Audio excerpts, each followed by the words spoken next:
Hey everybody, it's Jane Johnston with the Briar Hill Group at Remax Combosin. Welcome to He Said, She Said, They Said, a real discussion on real estate in Victoria. Today I'm here with... Hi everybody, it's Andrew Plank with LePage. How are you doing today?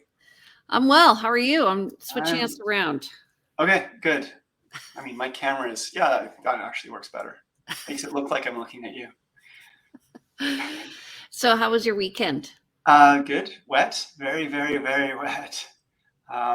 Had a great visit with some friends on Saturday night. Had a pretty busy day Saturday with meetings with clients and making offers and showings and such. And Sunday was a nice, Sunday was a pretty chill day. Yeah. I can see the weather. I know. Yeah. That's my weekend. That weather. How about... Actually, I want to give a shout out to South Island Deck Solutions because we had to have our decks recovered, and this weekend was a test. Previously, the water used to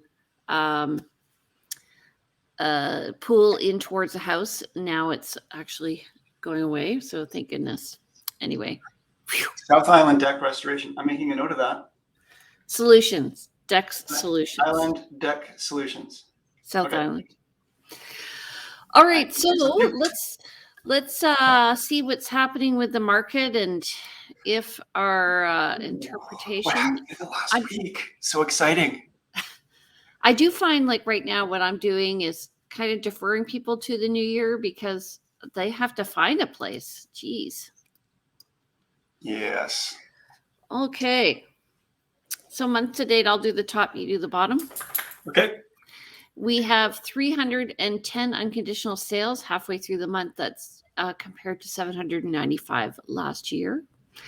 For the month of November, 316 new listings compared to 823. So I guess other people have the same idea that to kind of wait.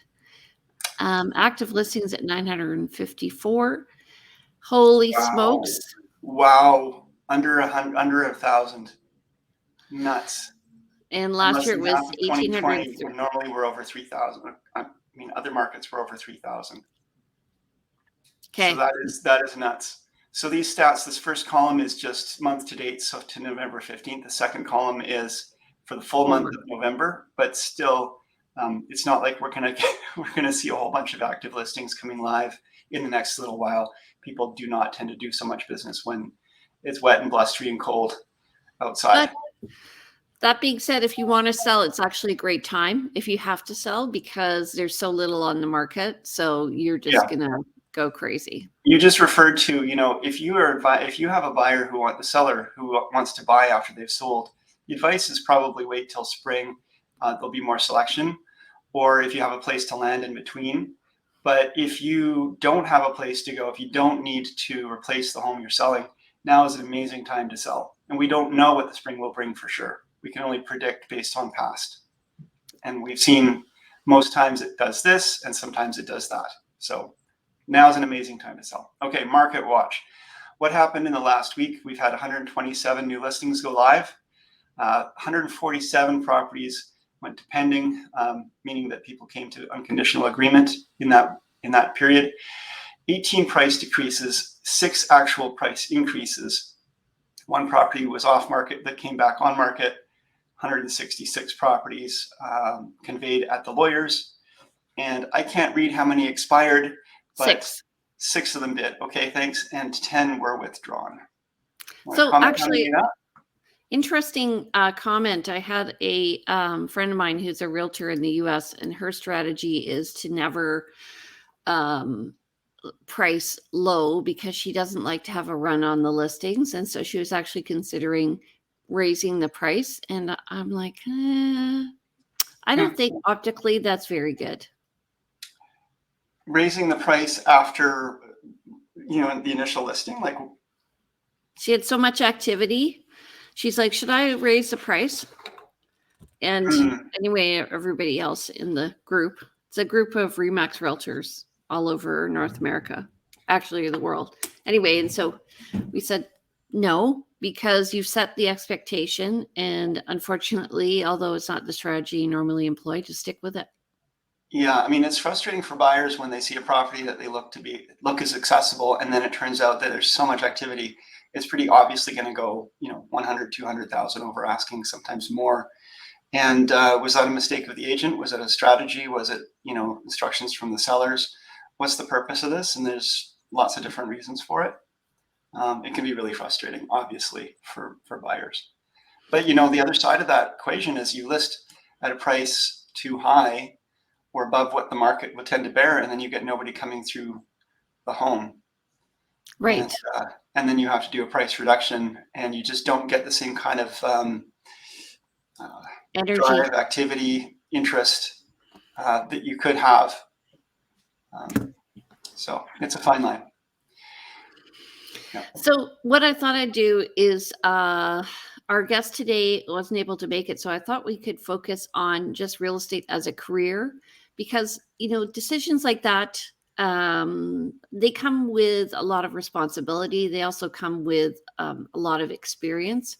And so I thought maybe we could talk about real estate as a career. I don't know about you, but I get asked a lot Mhm. about becoming. I think it's a compliment that my clients want to become realtors. Mhm.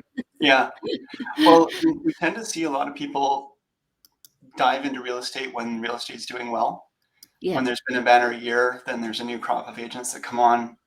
And it's kind of like investing. I think a lot of people get into it at the little tail end of when they could have or should have. But um, there's a lot to consider when you're thinking about becoming a realtor, and it's not as easy as everyone thinks. It's not as lucrative as everyone thinks, and it's not as just turnkey immediately getting in there and making money. So there's probably a lot of things people don't really understand. If you are considering a career in real estate, definitely reach out to Jane or I, or someone you know and trust in the industry. Ask more than one person what their experience has been, what their trajectory and career has been like, and you'll begin to notice, for one, that no two realtors are alike. We're all different, but there are some consistencies probably. Yes, Jane, you and I are very different. Which is why I wanted to do this with you, because we are so very different. We have a different Yes, perspective. I mean, I think we have the same values, but different perspective. So one of correct. the things when we got into real estate, we had an online group where we were talking. That's how I met Chris or Andrew. Chris is my husband. Chris is her husband. Oh, um, and I remember one of the realtors going, "So what kind of watch should I wear?" And I was right. like, "What?" Yeah, But the thing is, they were all concerned about the image of being a realtor, and the whether or not they should wear an expensive watch or whatever. And a lot of people were talking about how much money they were going to make. And when I work with new realtors, they're like, "I want to make $1 million." Well, it's freaking hard work. That being said, I did sell a house my first week in real estate, and I thought, "Oh, this is easy." And yeah. I was then going to say, does that serve you well to do that? Because that just, sometimes when it comes too easy and then it gets hard, you just don't have the stamina for it. You've obviously done well. So, I remember the following year, I think it was March, and I wrote, we were both at Pemberton Homes, and I wrote an email to Mike Holmes, and I'm like, "Oh my God, when are we going to get paid?"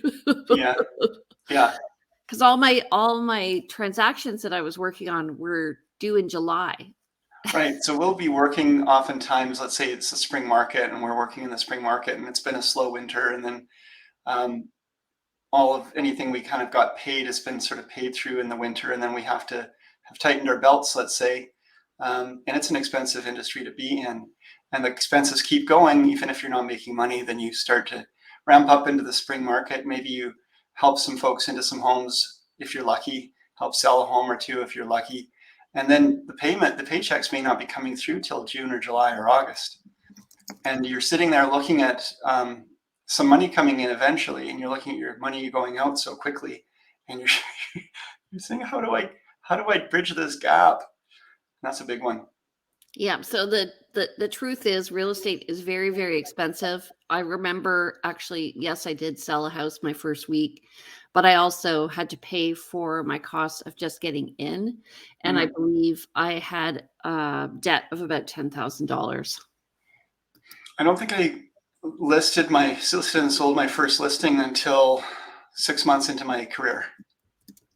You know, and that was, it was helpful to have, my partner had, her own career. We had some money savings. We had equity in our house, and we were able to sort of bridge some time before things kind of ramped up. But it can take a long time, and the challenge is you don't really know if it's for you until you've been in it for a year or two, and then you may have lost a lot of money, or you may have just sort of broken even, but you've been working evenings, weekends, not seeing your children or family or friends, and saying like, this really isn't for me. So it's very personal. So you had the myth number one: real estate is easy money. Yes. So is it easy money? Truth be No, told, sometimes. it's not though. It's easy money if you've sown the seed a long time ago, then you reap it later. So that's farming, and farming is not easy for, that's long-term thinking, and it's true. It's there's a saying about, success looks like, or, something is hard work. I know, thanks for the look. There's a quote out there just that says something to the effect of, luck is, Oh, yes. yeah, luck is Yeah, hard work. recognizing opportunity. Yeah. So Yes, it's true. long term, yes. Eventually, if you plant seeds, if you do the due diligence, then you get paid for the time and effort that you put in before. And at the time, in the moment, it looks like it's easy for you, but you've already done all that work. You've preloaded it, and that's where it's really not easy work. Right. But eventually, things get easier because you've laid down the groundwork, and you've made the relationships, and you've been in the business long enough. So the second myth is real estate is a plug and play business, basically. And I felt like this when I remember going on a vacation, and we were sailing around the Gulf Islands, and we had pagers, and I kept looking at my pager expecting a call. Right. Well, I don't think I'd told anybody I was in real estate yet. I had a pager too. That's so cute. Yeah, when we were first licensed, we had pagers. I And was like Gilbert. I had like my pager, my lockbox opener, my cell phone. there was a colleague that we have a mutual colleague from Cameron Homes, and I remember him telling me stories about before the days of having a cell phone, but he did have a pager, and so he would get a page from the office, and then he always had a pocket full of quarters, and he would go to a payphone and call back to the office to get his messages, and then make the calls. Was that Kent? Yes, it was Kent. Well, Yeah. the other thing is email. Same thing with email. We used to have to go to the office to check our email. And I remember when cell phones, remember the Palm Pilot and it came Yes. out? And we were like um going to the office and checking our email. And then all of a sudden email started to become available on our cell phones. And everyone's phone was like bing, bing, bing. I was like, oh my God, I got to stop working here. Yeah. Okay. Yeah. Real estate, myth number 2, real estate is a plug and play business.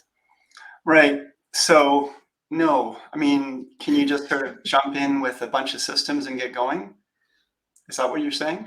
Well, I think there's something to be said, and I really wish that I had gone with the team. I had actually tried to go with the team at the beginning. I had contacted Tim Taddy and Marco and Flood, and I asked them, "Can I work for you?" And they're like, "We don't work with new realtors." So anyway, I had worked in law, so I found a lot of when I was legal secretary, a lot of the systems that I had. The happy Somebody's face. laughing. Yeah. That's Mark. Is it? I don't know. Some of the systems I had were like transferable. So, I realized all of a sudden that things I was doing more than once, I would start to create a system around. But I didn't know how to get a lead. I just did open houses like crazy. And I went to business networking events all the time. And I was just like, I'm a realtor. And rather, what I tell people now is what's your passion? Follow your passion. Right. Yeah. Yeah. I find a lot of people get into this business and they don't understand. And this is I think one of our other points here, but they don't understand that the brokerages aren't hiring you. And so when you go to a brokerage, you kind of have to discover for yourself what you're doing and how to do it. And they may give you some tools and advice and suggestions, but you don't just jump into a necessary system that you just plug into. You often have to create your own wheel. And so most brokerages will not provide those kind of supports, or if they do provide supports, they're not as in depth as you would want or expect to give you success. And as a new agent, I mean, the more experienced agents really do notice young, whether you're coming into the business at 50 or 70 or 20, we notice people who come into the business who are keen and intelligent and have, a good head on their shoulders. And we might be noticing that as a potential future partner or assistant, like a buyer's agent or someone to collaborate Mentor. with. Yeah. To mentor. Yes. But you get out what you put in. Absolutely. Yes. So I would say, you really want to hang around with people who have positive energy, because you're going to attract the ideal client. And I used to think that was all about woohoo. Then I didn't belong to the woohoo crew, but I totally see that. Yeah. The woohoo crew. The woohoo No, it's crew. true. It's true. If you go into the office, and some offices have an energy that is just very down or negative. Yeah. And much of my career, I've found that I just would rather not go to the office. I'd rather work from home. I'd rather surround myself with my own. I have some great colleagues that I work with, but we'll go for coffee. We'll go for meetings. I go to sales meetings. I'm not going to spend all the day at the office amongst people who may not be that motivated. Yeah. Okay, which brings me to point number 3. Real estate is social. That is such a myth. So explain. So I don't know if I fully disagree. I fully agree, but I guess it depends on the definition. Well, I think that when we are at the office or when we're maybe at a party, that we are very social people, but all we talk about is real estate. We don't go, hi, how are your kids? You're like, Right. what do you get to sell? It's all about the business. But most of the time, I would say we are alone in our car, traveling around or working on our business. And I don't go into the office and chat with people like I did when I was in government or as a teacher. It's like focus. So when you say real estate is social, I mean real estate is social amongst our colleagues, not just that it's you must meet tons of people every day. And I look at lots of properties, but usually I'm like, one client, 3 properties, one client, right. 2 properties, one client. Right. And I'm the one traveling around. Right. We talk about the real estate cycle where, you don't have a lot of business and you go out and you meet some people and you build up your pipeline of people that you're working with. And then you get so busy, you don't have time to do anything else but service those people. And so you've got these peaks and valleys of activity. And, that's kind of where, at half the time you're just head down, trying to serve the people that you're working for, help, promote your listings, go show properties, negotiate. And you're too busy to really concentrate or have time even to go socialize with friends or what have you. Anybody who's got a friend who's a realtor knows that when you're at a dinner party, that person may leave and go to the bathroom and they're really on their phone. Yeah. Or they may step out, or they may have to leave early, or they will definitely arrive late, or it's very hard as a real estate agent to have a consistent routine. But, some of that's discipline and some of that is turning off your phone from time to time. And I would argue that real estate can be social if you let it, but you have to, that's where that plug and play, that having systems and having balance and being able to find supports so that you can go out, meeting people is how we do business. And Jane and I are not super social people. Here we are doing, something that's really scary for people, doing a public speaking, you might say. But I don't think either of us sort of came from that. It's something we've had to kind of grow into on ourselves. And, get me in a room of people, and I'm definitely not the person who is, the king of the party or whatever. I'm going to be probably in the corner eating some cake. I find realtors are like they're social together, but it's because they have we rarely see one another. Like Andrew and I have seen each other once in 2 years, In right? person. Yeah. In person. Yeah. And generally, actually, realtors, we don't meet each other hardly at all anymore. We used to do tours once a week, and we do different tours, different places, and you'd meet realtors on the tours. And now, for instance, if we're in a listing and I've just finished showing, it happened yesterday, a lady's like, "Oh, hi." And I was like, "Hi, I don't know who you are. Show me your card before I give you the key to the house." Right. Yeah. Show me the 10-year-old photo. Oh yeah, that's the person I remember. Yeah, and so it's social because we're coming together, but it's business focus. I find there are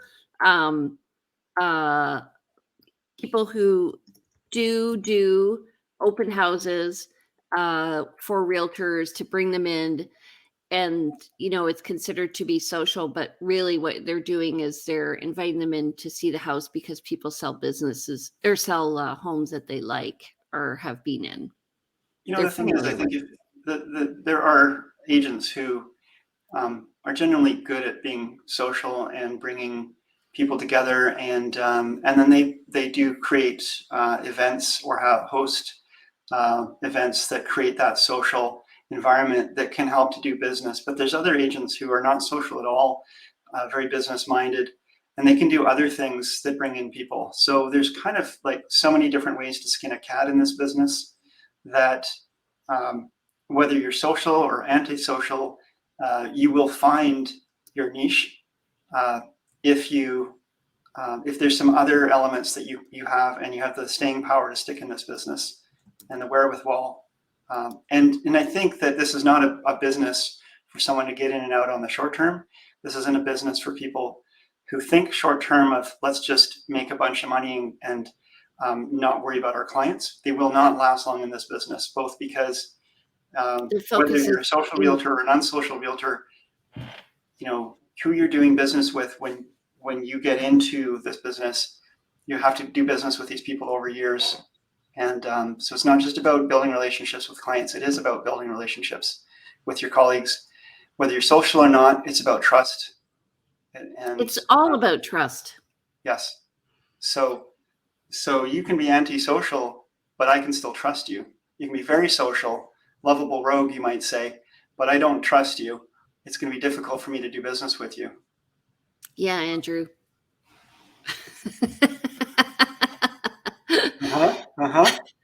Well, it is, and that speaks that to another point we're going to talk to later. We'll come to it, but the point is actually the other sort of myth is that the company hires us to be a realtor. And when I was working with Pemberton Homes and I moved to Remax, people are like, "Oh, you got a raise. You went to a better company." And I'm like, I went to a different company, but actually the truth is that we hire the company. So we look around to see what the company is all about. That's one thing when people are coming in. How do you get paid? What do you do?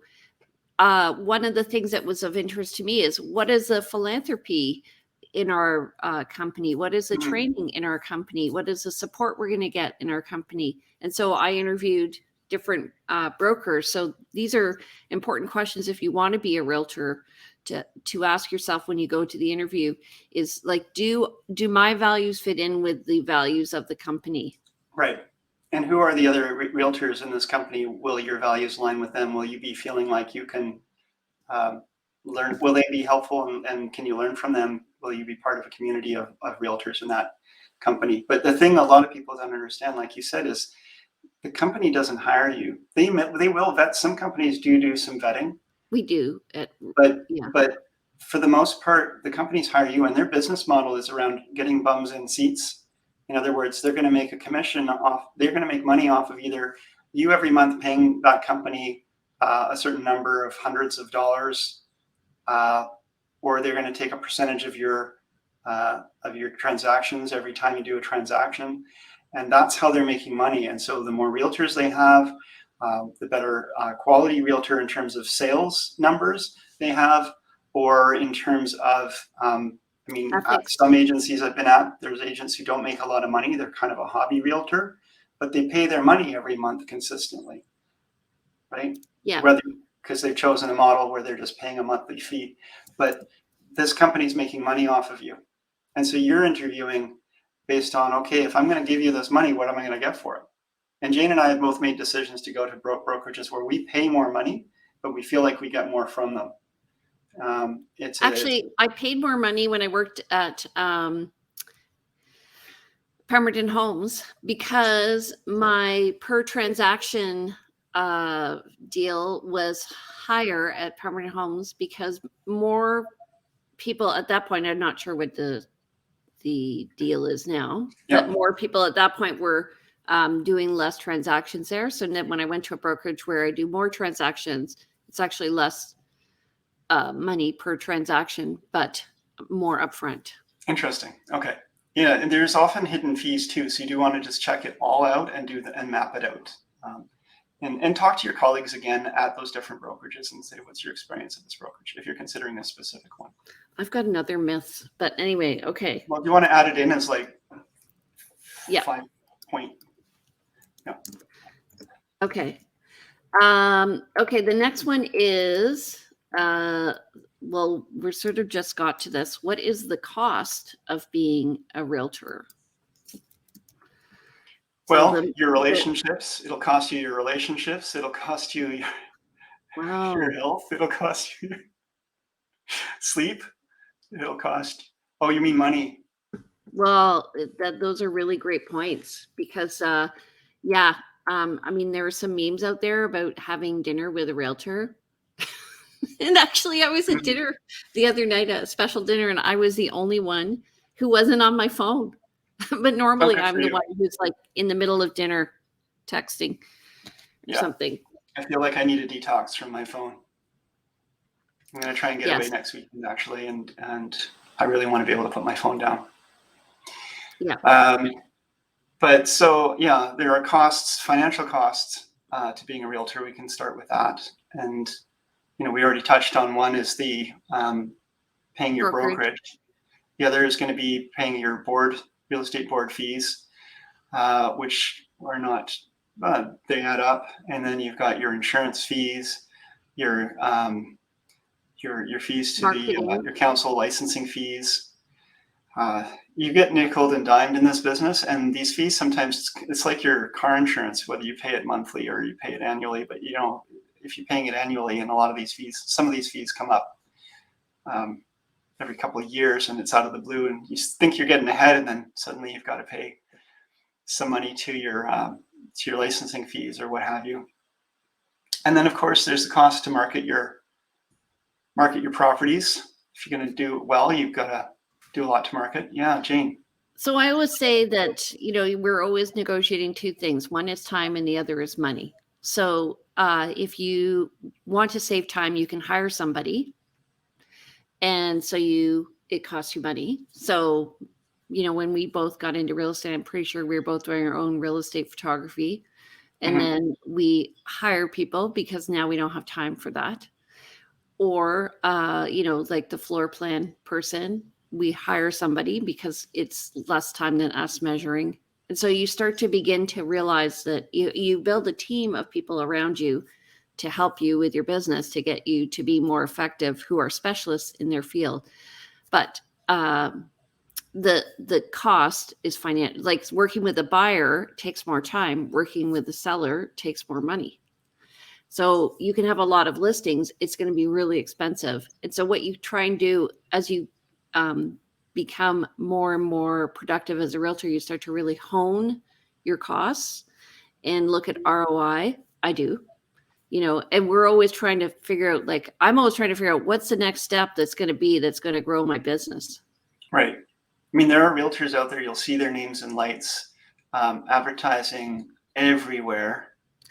And when I look at marketing a home, and Jane as well, I think, we're considering what's their cost to market this home and how do we promote it as best as possible, and yet at the same time not end up having it cost us more than we're charging in commission. But then at the same time, how much is this self-promotion as well? And a lot of realtors are, doing a lot of self-promotion out there. How much business do you have to do to cover that self-promotion? When you see, I'm not going to name any names, but when you see, you could probably think in your head of 3 to 5 agents off the top of your head because you've seen their marketing everywhere. But then how many transactions do they have to do per month just to pay for, $10, $15, $20,000 at monthly advertising fees? That's a lot of work you've got to do. Whereas, so one of the things when I got started was I realized pretty soon that if I started advertising my properties and I spent $27,000 my first full year in real estate, marketing properties in Real Estate Victoria magazine. And then I realized I think I got one lead out of it.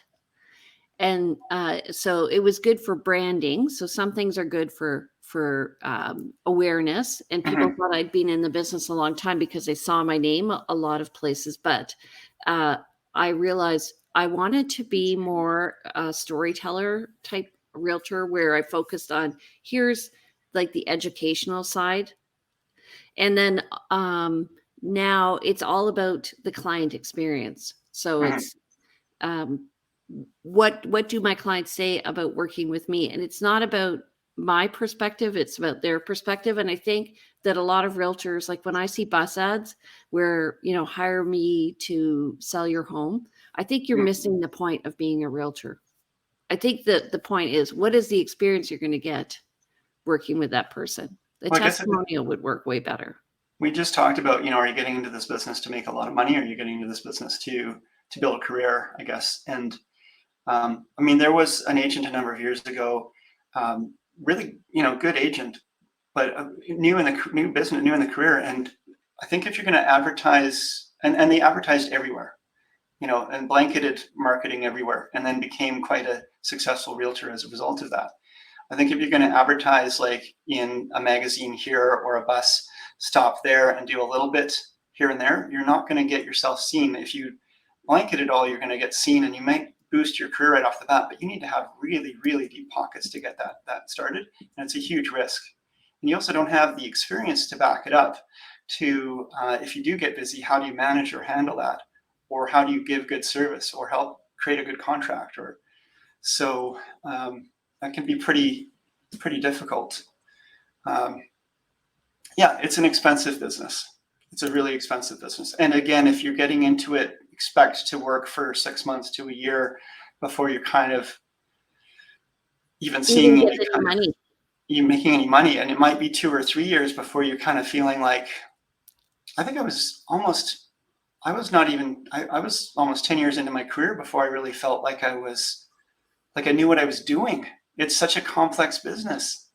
But you know what? You're very self-aware, and maybe other people aren't. Like, I've found one of the things you have to be careful. Jim Reslin used to say this. I thought it was so true. You do well, you get fat and sassy. And then you don't do well because you're fat and sassy. So you have to be very humble, I think. And so that brings us to the point of if you know a lot of people, you're assuming that you're going to do well in real estate. What do you think about that? I think knowing a lot of people is different than a lot of people knowing and trusting that you can help them and be competent and knowledgeable in your career. And so just knowing a lot of people, and even if you were let's say you were a lawyer or working in banking or something that you might say is somewhere related, or you were there's a lot of people going to real estate that have some career in construction or house, something related to housing. And they think, well, people will trust that I know what I'm doing with real estate. But they're going to look at you as they know you as a person. They're going to look at you as they see you taking your career, how seriously you take your career. How do they know? I mean, if I go to a social gathering or party, I'm not going to be getting blackout drunk and, you're being observed at all times in this career. And whether you're kind of on or off, you're always looked at as being on. I Yeah, mean, you can have the time off, and people don't expect you to be perfect all the time. But it's like being a freaking politician. yeah, somewhat. Well, Yeah, you're representing your relies on you. community. Yeah, and People so are associating with you, right? and there are politicians who are trusted, and there are politicians who are in and out of being a politician pretty quick. So just because you know a lot of people doesn't make you successful, and just because you don't know anyone doesn't mean you can't be successful. But I agree with that, because when I got into real estate, I had only been living in Victoria for about 6 yeah, years. yeah. So, but You've even chosen the name of for your company based on a hill in Ontario, based on a street and community. a community in Ontario. Okay, Yeah. there must be a hill. Briar Hill was the street beside the street that I grew up on. And Yes. it's amazing how many people come from Toronto who know Briar Hill or who've lived there. And there's also an area in Calgary called Briar Hill. Why not call it the street you grew up on group? What was the street you grew up on? Courtly. No one would spell it. The Courtly group. That sounds good. Courtly. Mine would be the Salish group if I did this. That was the street I grew up on. I think that's a good name, actually. Actually, it's not bad.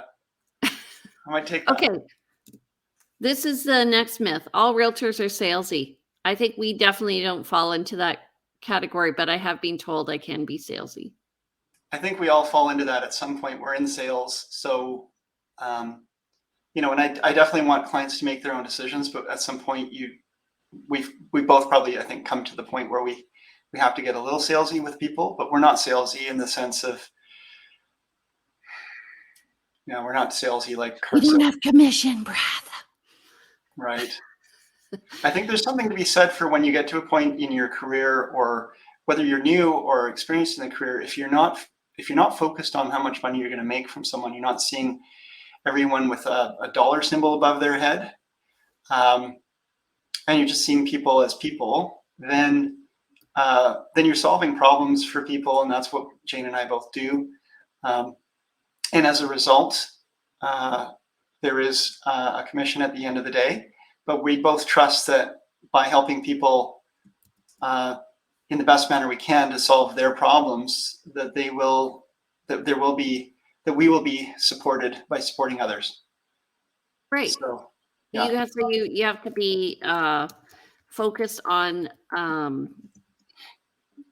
a great realtor is focused on the person and the outcomes, not making the sale. And again, I have seen realtors come into this business and but the ones that I've seen even come in for a short time and do a lot of business, they're often really good with people in terms of being focused on the people and not on the commissions. And many realtors come from service industry. Yeah, it's hard for a young person, and Jane and I mean, remember Paul Butler, great young guy. He was one of the youngest people that we knew getting into the real estate career. He was 19, I think, when he got his license, and he struggled a lot, not because he wasn't a good guy, but because he had such a young face, and so people didn't trust his experience. And also so he had to sort of come up with some strategies, and should he drive the nice car, should he wear the nice watch, and it can be hard getting into this business as a young person too, because you see what we see as what we might consider not a big payday, they would consider a very large payday when they're not taking into account all the costs and everything. And so they see these younger people see, I think, some of the money that gets moved around in real estate, and see it as, well, that's big money I'm making, and they don't see the other side of it, where they're paying off the expenses or the long term of the ebbs and flows of real estate markets and things. One of the things that I've noticed is, people, well, a few things. When people say, "What's the value of this place?" And I'm like, I need to go and look at the statistics. I've learned never to say anything off the cuff anymore, because then I'll be held to it. Right. So, but right. And a new agent really wants to feel like they want to think that people think they're knowledgeable, so they want to be able to give answers right away. And sometimes they're shooting from the hip with answers they shouldn't give. Well, also, I think it's so, when you're asked, what is a place worth, you have to do your research. It has to be based on fact. And just understand, like, in a rising market, there really aren't any comps because it's rising. And same thing with the falling market. And so only in a balanced market can you really probably say, astutely right off the bat, here's the value of your place. But the other thing is there's a lot of experience going into that, saying, what is this house worth? Because we look at what are our client experiences. So for instance, if this place has one parking garage versus two, how much is that really worth to a sale? Where the location is close to the highway, how much does that impact? Where the layout doesn't have 3 bedrooms on one level, how much does that impact? So, there's a lot of experience that goes into the valuation. And to expect somebody to come off right off the bat with a number is not realistic. But the other thing is just to respect somebody, that if you're asking for their advice, it's like Picasso, when he was asked to draw a picture of a fish, he drew a picture of a fish. And the lady's like, well, why would I pay so much money for that picture of the fish? Well, lady, I have been drawing this for 50 years. Mm-hmm. Right? And we've both been in business for like 16 years now. Yeah. Or something. Yeah. So it's the whole idea of knowing where to tap. That's the analogy I give with the, BC Ferries is, BC Ferries breaks down, and they call in an engineer to have a look at the ferry, and they're missing sailings and so forth and losing a lot of money. Fly an engineer in, helicopter man, I don't know, drop him on a rope, goes down, looks at the boiler room, asks a number of questions of the different workers there, pulls out, goes over to a little section, pulls a little ball peen hammer and taps, and the engines start running, and BC Ferries gets back on its track. And then he gets a call from the accounting department sometime later saying, like, we've got this bill from you for $2,000. Why can you tell, you just pulled out a hammer and tapped. Why you were there for 5 minutes. Why do you get paid $2,000?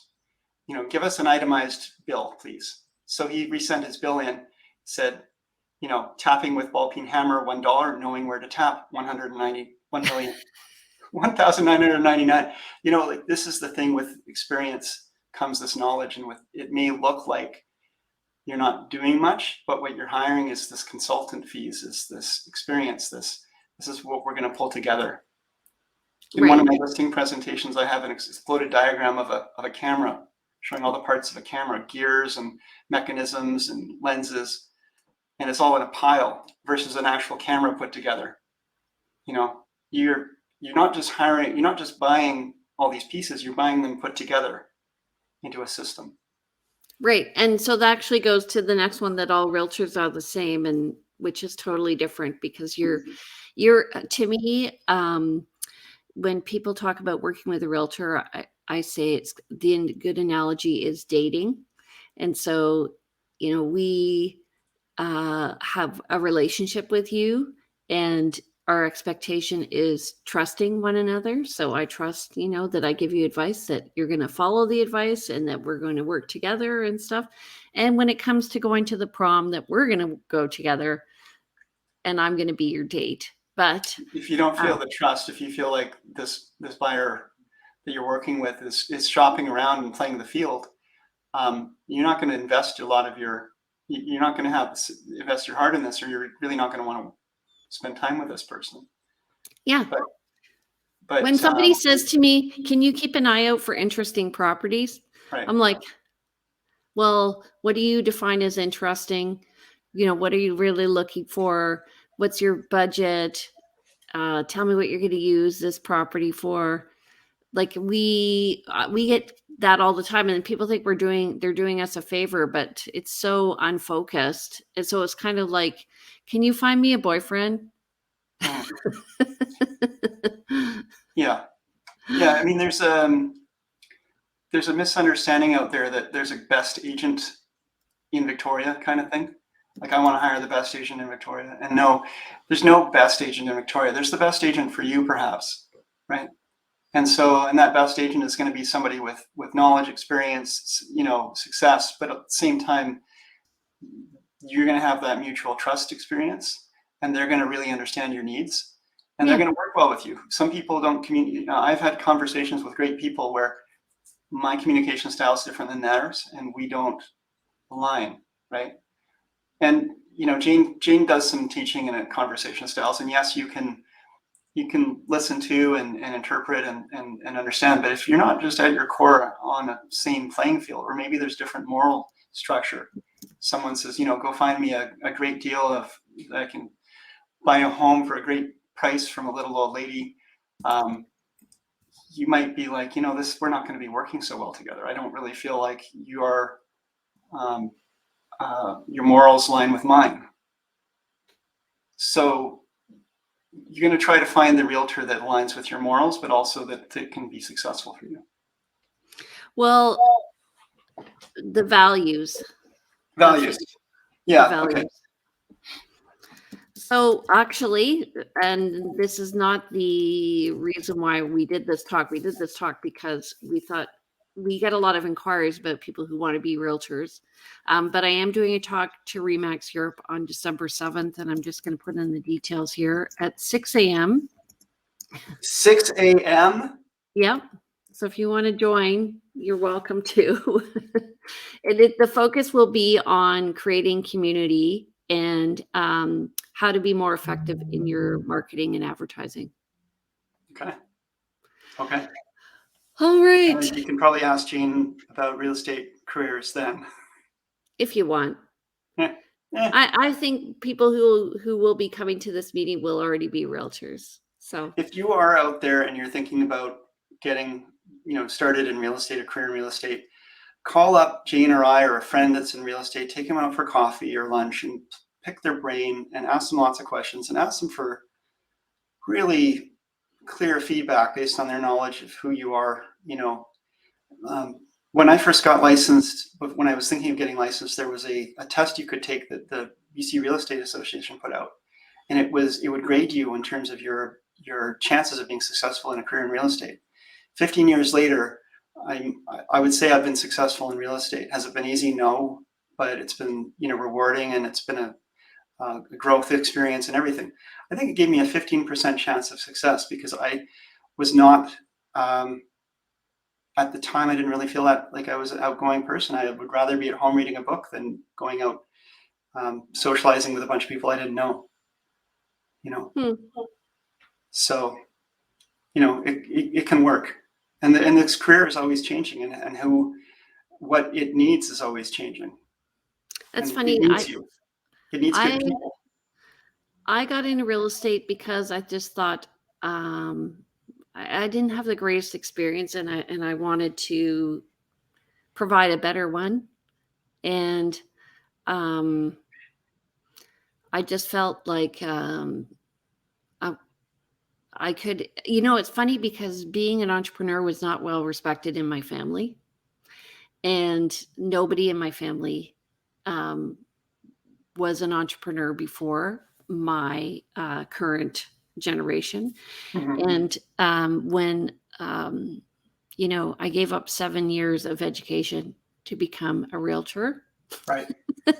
I didn't look at it that way, but my family was very negative about that, especially my dad and my mom. Right. they're like, you're giving up your teaching career and you have, safety and that's the definition of an entrepreneur, right? Going to work every day, doing what you love and getting paid nothing. So, Yeah. uh, You can't but continue in a career that you're not enjoying, even if you spent invested a lot of time in schooling and so forth. You need to reinvent yourself and find a way to make something work. And you are a teacher. You are and always have been a teacher. It's just how you've applied that teaching experience and all of the things you learned. I'm sure much of it you have applied to this current career and has served you. yeah, and I think a lot of things, I would say probably the biggest myth is that it's all about the money, and the reality is it's all about the people. Yeah. Yeah, it is. It is. So there you go. All right, so we're going to be on next week. I had a message. Hopefully our guest from this week will be next week. We'll let you know. Okay. We'll They forgot. figure it out on Monday at 9 a.m. All right. 10 a.m. All right, have a good week, Andrew. And hopefully November continues to be successful, whatever that means. Stay dry out there, folks. Okay, so how do people get in touch with you? They can reach me by email, info@andrewplank.com, or call me at 250-360-6106. You can check out more information about myself at andrewplank.com. There's a bio page and other stuff. Jane, how about yourself? My name is Jane Johnston. I'm with the Briar Hill Group, a very nice street in Toronto and neighborhood in Calgary. My number is 250-744-0775. You can reach me at briarhillgroup@gmail.com. And we have two websites. One's briarhillgroup.com. That's all about buying and selling real estate. And then Vancouver Island Time, where we talk about neighborhoods. And we also house these videos. All right. Don't forget, by the way, I forgot to subscribe. Boom. Subscribe now. Don't miss Have a an good week. episode. Tune in next week. Okay, See thanks you everybody for watching. Yeah, Jane, see you next Monday. as always. Bye. Bye.